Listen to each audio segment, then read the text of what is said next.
So, how does gut health impact metabolic flexibility? And what are some signs that your gut might be harming your metabolism? So, if you don't have proper gut health, you cannot induce or move ahead in the progress of metabolic flexibility because um, you do not have the ability to quickly adapt to energy substrates very easily. Okay, meaning what? That um, any small change in eating pattern with gut health issues are very difficult to handle.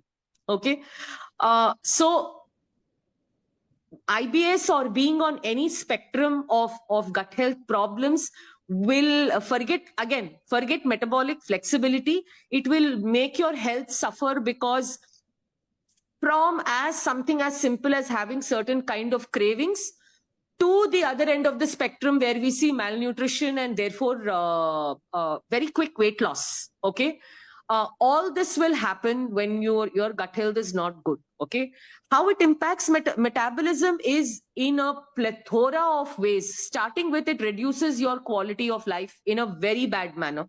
Okay, you do not have predictability of how you feel on a day-to-day basis, what your bowel movements will look like, what foods certain foods on certain days will trigger something, will not trigger something. Okay, so gut health is something that you have to be very careful about, and the things that are really ruining your gut health.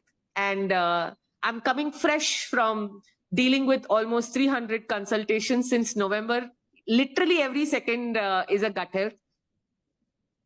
Ultra processed food consumption, food delivery apps being used too often, street food, and very poor sleep pattern.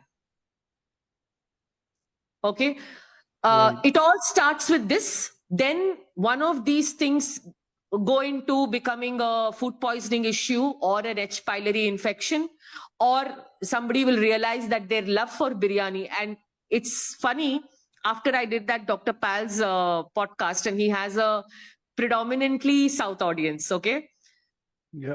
the single common thread I found between most of the South people coming to me with gut issues was their love for biryani.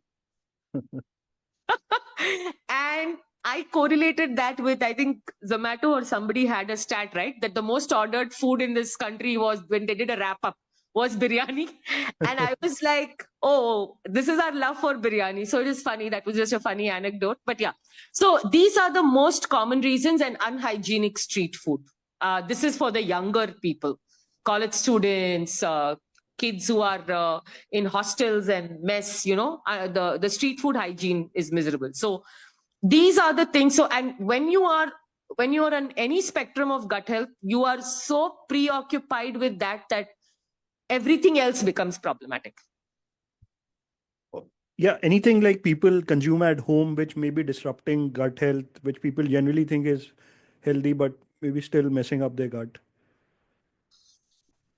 At home, not really. At home, people really bring in only the junk food that they bring in. Yeah. Okay. Right. So if your pantry has a lot of farsan and mixture and all these deep fried items, which